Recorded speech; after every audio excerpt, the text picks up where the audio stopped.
Hello, everyone. Welcome to this webinar. It's great to see that so many has joined us already. My name is Emil Bremnes. I'm a communications advisor at Nofima. Nofima is the Norwegian Institute of Food, Fisheries and Aquaculture Research. And we are the coordinators of this AquaVitae project. So again, welcome to this Low Trophic Life webinar on enhancing oyster production with AI and new protocols. And we have two great presentations to look forward to from a young engineer and a young researcher.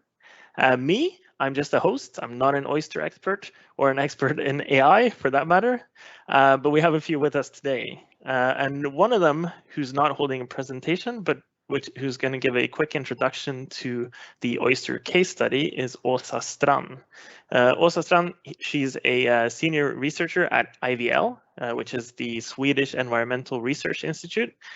And she leads a case study in AquaVitae, which is looking into increasing the seed availability and grow out of native oysters in Scandinavia and Brazil. So Åsa, I'm going to give the word over to you for just a quick introduction to the case study. Yeah, thank you so much, Emil. As Emil said, working both on the grow-out stages and the seed production. In terms of grow-out, we are addressing both existing grow-out systems, trying to adapt them to areas where oyster culture is emerging as a new activity. And we're also trying to develop new culture techniques that are better adapted to these geographical areas. In terms of the seed production, we are actually addressing all the three different major seed production techniques that are available. So we are working both on hatchery production of the native oyster species in Brazil. This is quite interesting work. We're working both on finding suitable native species for the oyster larvae to feed on. We're working on hatchery protocols related to water quality and also conditioning protocols for the adults. In Europe, we have a big emphasis on spatting pond production and try to develop a good protocol that is transferable to the industry within. And then finally, we are working on the seed production together with also in Brazil. And this is what sea-based seed production, this is what you're going to hear about today. So I hope you enjoy this seminar. Thanks, Åsa. And Åsa, you mentioned spat, the word spat. So spat was a new word for me, and a non-expert. But as the way I understand it is that when the larva, the oyster larva, attaches itself to something, it becomes spat. Is that correct? Yes, so that's perfect. First, when the oyster reproduce, you get little larvae that swim around in the water. And once they are ready, we call them competent larvae, they will settle, which is when they sit down on a substrate, and then they transform into an oyster. So that, and then the formed little oyster, that's the oyster seed or the oyster spat. It's Excellent. The same thing. Yeah. It's always good to know the basics before we start something like this. Yeah, thank you for clarifying that. No worries. Right, so I'm going to go ahead and introduce our first speaker. Our first speaker is Jens Wilhelmsson. And Jens is an engineer at IVL. He's working with digitalization in a wide range of applications. His work involves sensor development, data processing, computer vision, and other data-related activities. And he likes to apply modern machine learning and AI methods to new fields where oyster classification is one example. And this is what he's going to be talking about today. So Jens, welcome. Thank you, Emil. And I see you've uploaded your presentation, so I'm just going to put that up on the screen for everyone to see as well. Great. So when you're ready, go ahead. Yeah, I am ready. As you heard, my name is Jens, and I'm here to present a project me and Åsa Strand, for example, and a couple of other colleagues did at IVL last year. And as Emil mentioned, I am an engineer and I work with digitalization and such things. So I am not a marine biologist. So luckily we have Åsa to answer all hard oyster-related questions. And I will keep this presentation not super technical. So if you want to know more about details, you can always ask me afterwards. So this is what I'm going to talk about. I'm going to give a short introduction about oyster farming and the issues with Pacific oysters, and then a bit about the technology that's used to classify oysters, and also, of course, the results that we reached. So first, a brief overview of oyster farming. This is oyster farming. So what you see here on the pictures are something called the collector. And as Åsa also mentioned, that oyster larvae swim around in the ocean, and then they end up on these collectors and they start growing and become oyster spat. So this is how it works. And after a while, you pick this up and you scratch off the oyster spat and you put them in these cages so they can continue to grow underwater. So what about Pacific oysters? It's the oyster population is made in Sweden of the Pacific oysters and the European flat oysters. And both of the larvae of the both species are swimming around, but when they end up on these collectors, distribution can be pretty bad in terms of European flat oysters. So this is what I'm trying to show here on this image, that there's a lot of Pacific oysters that's being collected. And why is this a problem? So the Pacific oysters, the ones on the right here, is an invasive species in Sweden, and it's forbidden to help invasive species increase in numbers. And since oyster farmers can't control which oyster larvae that end up on the collectors, they are not allowed to grow oysters at all, because they, in that case, would also be helping the Pacific oyster to grow. And a possible solution to this would be to sort out all the Pacific oysters and when harvesting the collectors. But of course, this is a bit complicated because it can be hard to tell the difference, and it would also be pretty expensive since it would require a lot of manual labor.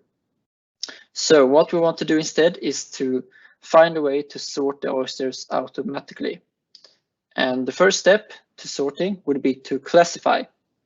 So that's what we've been doing in this project. So a little about classification then. This is a simple sketch of an example of an artificial neural network. It's made to mimic the way the brain works to learn things. And in this example, you can say that each arrow here in between things can represent one multiplication. And in this simple example, we have 4 inputs and 1 output. And if we were to, a bit simplified, to translate this to working with images, you can imagine each input being a single pixel in the image. And since an image can be made of millions of pixels, you can imagine that these networks grow pretty fast. There's a lot of multiplications that needs to be done. So this technique has been around for a while, but since the cost of computation has decreased a lot recently, they have become more and more feasible. And what's pushing this development is the automotive industry. They use these kind of networks to make the cars interpret what they're seeing through the cameras and the radars. And I put an example here. This is my old car, and this is how it sees an image, the cars. So it classifies different parts of the images as different things. And this is pretty much the same thing as we want to do. So, as I mentioned, they can be taught to learn whatever we want, but the requirement to do this is that we need training examples or material for them to learn from. So what we need is we want to collect a lot of images of oysters and want to use this as training material for the neural network to learn what we want.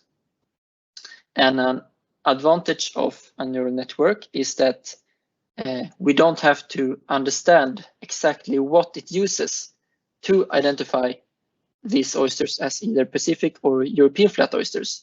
We just have to feed it with lots and lots of examples, and it will by itself find out exactly what it is in these images that make these Pacific oysters and these European flat oysters. And that's why it's also often referred to as artificial intelligence. So what we did here is that we collected a lot of oysters and photographed them. And for this project, we had about 1,000 images, roughly, such as these. One issue was that we also have to classify them manually for this to work. And some of the oysters are quite easy to classify, but some oysters that not even Åsa Strand or my other very competent colleagues could classify, we used DNA analysis with. So we photographed all of the oysters, and then we took DNA samples from these that we were unsure of, and then we sent these to a laboratory, and they came back with the exact results. All right, and then this is maybe a not super interesting image, but I want to show it just quickly to make a point that if you want to do something like this, you don't have to reinvent the wheel. So this is a neural network architecture, and neural network architectures can be made in an infinite amount of ways. So this specific architecture has been proven to work really well on similar tasks. So what we did in this project was to look at other networks and see how they performed historically. And we just took the network that we thought would work the best and we applied it. And also what's important when doing these kind of things is that to separate training and validation data. So when we learn the network to or when we train it to learn which are Pacific and which are European flat oysters, we have to use a certain amount of the images, but when we validate how well it works, we have to use a different set of images. So we want to see how well the network generalizes to images it hasn't seen before. In the same way as students don't get their tests on beforehand. Right, and so for the results, we had 3 different networks that we trained. And the third one here is one we trained before we got the DNA results back. So all these images were only images that we were sure of which species they belong to in the training data. And it's also says down here. And these 2 networks is we wanted to check how does it affect the results of mixing in the unsure oysters, the one we use DNA analysis for, in the training data. Would this enhance the performance? And as you can see, we have a slightly higher performance on the ones that we were all sure of which species they were, and a slightly lower correct percentage. But anyway, all of the results were anyway in this region between 95 and 99%, which we were very satisfied with. So the next step for us now, we have some more validation to do, and then we have an ambition to take this further and hopefully implement it in some kind of sorting machine so that this really can help the oyster farmers. And that was everything I had to say. How does Excellent. this work Thank now? you. Thank you, Yeah. Jens. Thanks a lot. Sorry, my mic was muted for a second there. No problem. Amazing. Thanks for sharing your results, and some very impressive results as well, I have to say. I mean, if you would you're saying, I know you're an engineer, maybe not a biologist, but if you were to get 200 oysters and were to classify them just by looking at them, what kind of percentage do you think you would get? After this project, I think I'm pretty good at this. But are you as good as 95%? Maybe, it depends on how old the oysters are, but I would be pretty expensive to have certain. I can imagine. How about you, Åsa? Would you get, how many of them would you get, do you think? Oh my God, it's really complicated. You can ask Mariela because I helped her with her. I think I scored pretty well, but it's really, really difficult and it requires a trained eye. And of course, if you're working with millions of seed, it's not going to be possible. I can imagine. Right, so we've gotten a few questions in, so I'm just going to jump right to them, actually. So the first one is it's from Simon Sunnel. He or she says, "Hi Jens, congratulations for your excellent presentation. Did you try to analyze 2 or more oyster in the same genus? So, for example, Crassostrea spp." I don't know what that is, but if you do, then yeah, that's the Pacific oyster. That's the Pacific one. Okay. So what was the question? So the question is whether you try to analyze 2 or more oysters in the same genus, so the same family. Family, yeah. I don't think I really understand the question. Well, you understand maybe I can answer. No, we didn't. We only used we only have the Pacific oyster, Crassostrea gigas, and also the native oyster, Edulis. So these were the 2 species we used for this project, but we have been having discussions with our Brazilian partners in the AquaVitae consortium to actually expand this and work also on Brazilian oyster species. So the native Crassostrea gasar and Pacific oysters and other species, which is available in Brazil. So one of our partners, Jefferson at Embrapa, he's currently collecting oyster seed, and they're going to do genetic analysis and also, as we did in this project, take pictures, and then we will feed that to the software and neural network and see if we can actually get the differentiation between them. But good question, Simone. Excellent. There's a question here from Ronaldo Cavalli, and the question is, what size range did you test? So I guess the size of the oysters, if I'm not mistaken. Size of the oysters? I don't know, where they may be minimum a couple of centimeters, or what do you think, Åsa?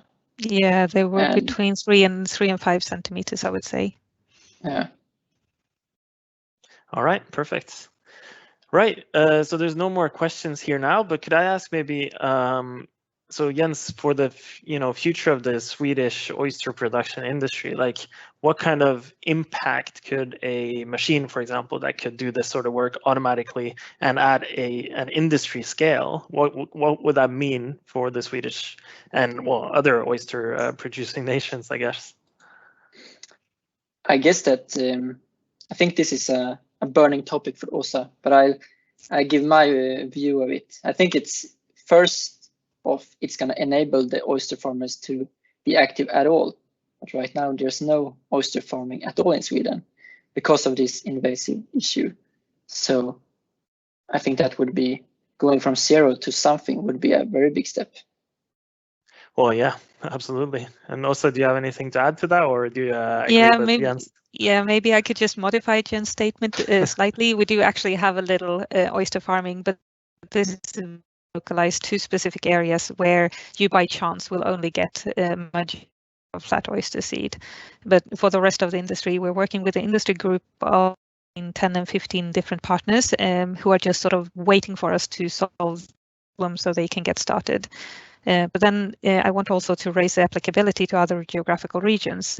So this could also be a way for the European oyster restoration to proceed, because in this situation, sometimes you do not want to use hatchery seed, which are also limited in availability, and you want to use locally sourced seed for biosecurity reasons and also genetic reasons.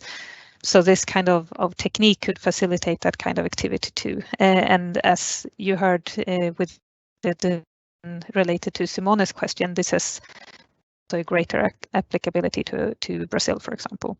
So I think it's really, but from my perspective, it's great to have the collaboration between the engineering section and the biology. Without the collaboration here, this would not be feasible. Absolutely, good point. I see Jens nodding there as well, so I guess we're all agreeing. Excellent. So thanks a lot, guys. And I'm going to go to our next presenter. And if anyone has more questions for Jens or the presentation he had, just drop them in there. We'll take them at the end. And now on to our next speaker, which is Mariella Johansson Vingård.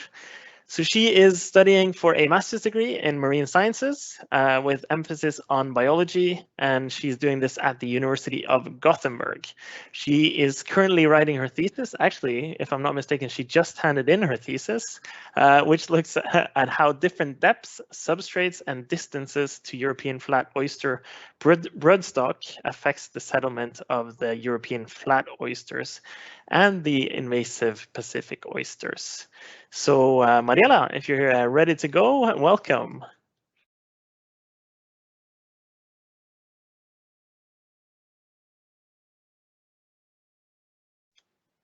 You just need to unmute your mic. Excellent. Yeah, I'm sorry. I just forgot to unmute my mic. No worries. Do you see my presentation now? Yeah, I've got it up. If you can put it in full screen, I'll put it on the screen for everyone to see. Yeah. Okay. Yes.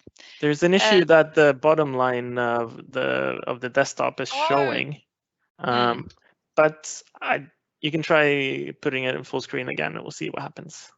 No, it still happened, so it's okay. It's not the worst thing in the world. Oh, that was even worse. So, yeah. Yeah. It's all good. Go with that. Yeah. So I have studied different methods or tried out different methods for sea-based flat oyster spat collection along the coast of Bohuslän, Sweden. So this is me out on a very nice field day in the end of November last year. I'd just taken these collectors out of the water that had been in from July until November, and so all the collectors in this experiment was out from July until November or December. And so my aim was to find an optimal method for a flat oyster spat collection here in Bohuslän. So I tried different depths and different distances to broodstock of flat oysters. So broodstock, well, that's more or less just adult oysters. So any oysters that reproduce, and different substrates, so different materials of the collectors. And this was done at 22 different locations, but then some was lost. So the nice picture you saw earlier, that's from location number 17 further south. And then we see that there are 4 locations that were lost. They have black circles with X's in, and then the rest of them were included. So here was how the systems testing different depths and different distances to broodstock look like. So here we recognize the collector on the left-hand side. So they're called cupels, or maybe Chinese hats by some people. And so they were deployed at 4 different depths, depending on how deep the location was. And yeah, and then also it was noted how far away they were from Ostrea beds. And then also the substrate test was only deployed at 3 locations and tested 9 different substrates. So there were both artificial substrates such as cupels and lamellas that are normally used in oyster aquaculture, and there were some unconventional substrates as well, like PET bottles and vinyl carpet, drainage sheet and tarpaulin. And then we also tried some natural substrates. So that was flat oyster shells and Pacific oyster shells and blue mussel shells. On to the results here. So this is the number of flat oyster spat per depth. So on the y-axis here, we have the number of oyster spat per rack, and a rack consists of 280 cupels. That's it's a method commonly used in aquaculture. So that's why we have calculated it into oyster spat per rack. And it's very clear here to see that there is a big variation in the data, and there's definitely a lot more Pacific oysters, just as Jens mentioned earlier. That's what we get on the collectors. And so there was no statistical differences here, but it's kind of visible that there seems to be less Pacific oyster spat as the depth increases. And maybe I should also mention that there was this extreme value at for Pacific oysters at 5 meters with about 50,000 spat per rack. But that one was just cut out of the figure for clarity. And here it's the same figure here, but it's just that here I have excluded the Pacific oysters so that we can see the flat oysters, and it's a big variation, and there's also two extreme values excluded from 1 and 5 meters. So I think it's safe to say that there's not really any trend going on here, and there was nothing statistically. So they seems to be about as much flat oysters at different depths. And here is the effect of distance to broodstock. So there was nothing statistically here either. And it looks like it's sort of similar along the whole line, and also there's sadly no data points from between 0 and 450 meters. So there's not really possible to make any good conclusions out of this. It doesn't seem to be affecting too much the number of flat oyster spat on the collectors. So moving back to the substrate test here now, and the results from that was looking like this. So to the left here we have the artificial substrates. So first I can mention that there was not really any statistically differences when you compared each substrates to each other like this. But it does look like there is more on the natural substrates, the shells. So we went on and pooled them together. So we pulled all the natural substrates in one group and all the artificial substrates in one group. And then we could actually see that at different locations there were statistically more both flat and Pacific oyster spat at natural substrates than at artificial substrates. So just to touch upon my main findings. So there seems to be more spat on natural substrates and more Pacific oysters at shallow depths. But that's not statistically proven, but it looks like to be a trend that they prefer shallower waters. And the depth did not really affect the settlement of the number of settled flat oyster spat.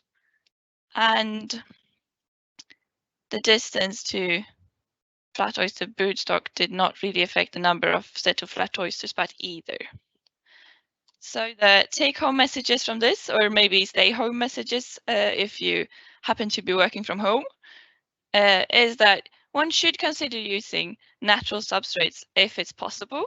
it can be tricky to use that in aquaculture, and then maybe Capels are a good alternative because they also had some flat oyster on, but the natural substrates were definitely more spat on, but it's a bit hard to work with in the aquaculture business because they have irregular shapes and they were hard to remove the spat from it. But in stock enhancement and restoration of flat oyster beds, it's definitely a good method to use, I think, and or a good substrate to use. And in aquaculture, the collectors should be placed a little bit deeper to avoid getting as much Pacific oyster spat on, because they seem to prefer the surface, but the flat oyster was not really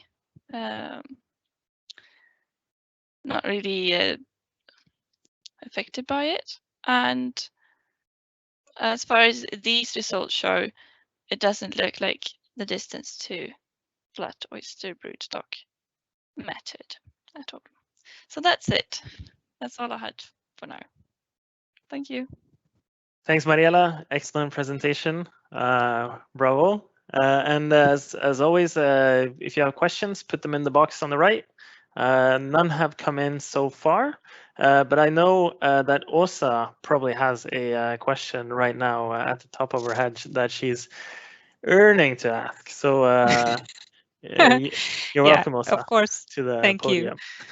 Yeah, thank you. Well, as always, I have something to say, but maybe I could just start by adding that, as usual, when you work with ecological and biological systems, you never know what to expect. And the fact is that the summer of 2020, when this study was performed, was actually a really poor summer for oyster seed collecting oyster seed.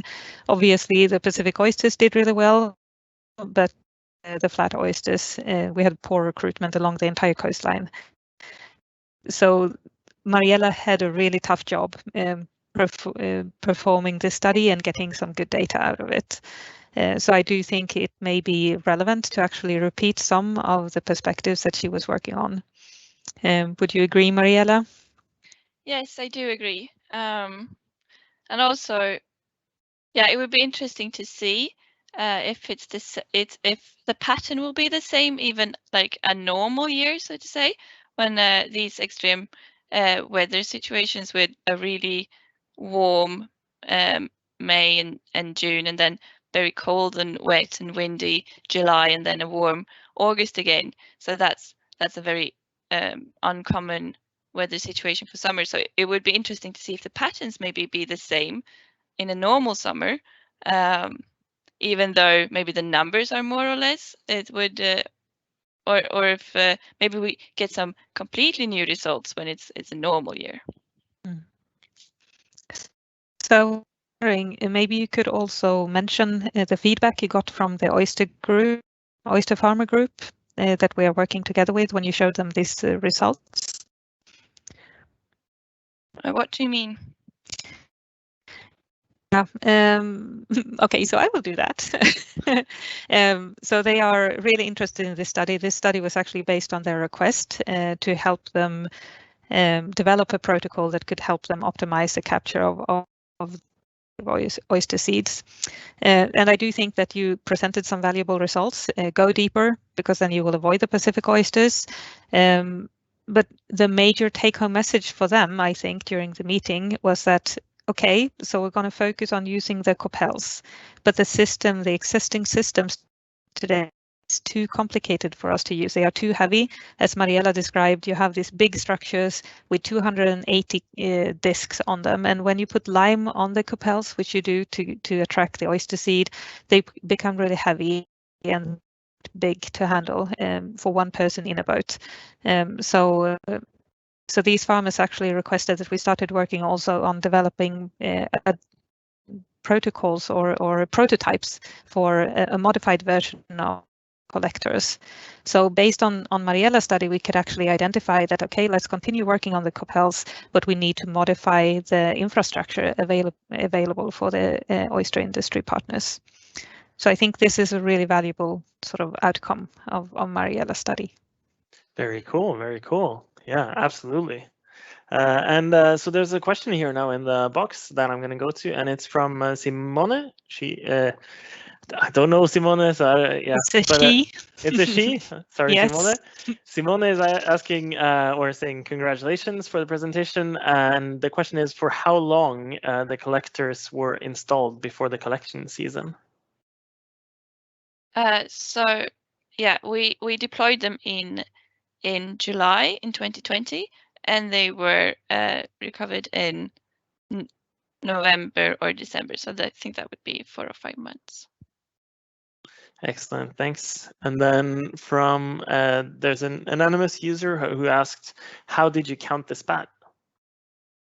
So I would take the systems to my lab, and I would take all the cupels off, and I would take a picture, and then I would also take them off really carefully and look at the species and count them. So that's what I was doing. I was doing it manually, but I only had five cupels at every depth on the systems, and I also had 2 systems per location to ensure that I would get back data. So it was not too much. Of course, if I would have been using racks or maybe bigger systems, maybe 40 cupels is also common to use sometimes when doing science, but I only had 5. So I was doing it kind of very qualitatively and going in depth and trying to find all the spat, even though maybe they were small. So I would just manually remove them with my with tweezers and a scalpel and count them.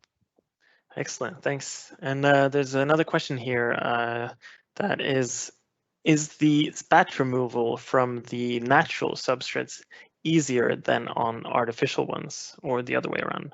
No, so it was actually a bit tricky because they were irregular shapes and it's harder to find them.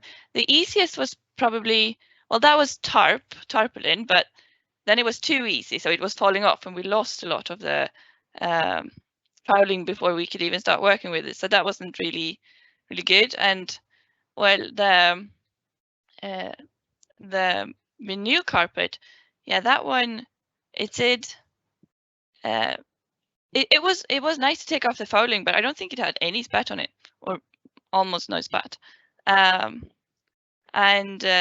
the drainage sheet, it was very irregularly shaped, and so when we found the oysters and got them out of there, they had very odd shapes, and they were even harder to species determine, because even though it was a flat oyster and it's supposed to be flat, it had been growing in this curved position, so it looked like a Pacific oyster, and it wasn't that much spat on that one either. But so I would say that the cupels were the best because they were covered with lime and cement mixture. So it was easy to just like knock that off, so it would fall off. And also it had quite a bit of spat on it. If you see, the cupels are the furthest to the left here.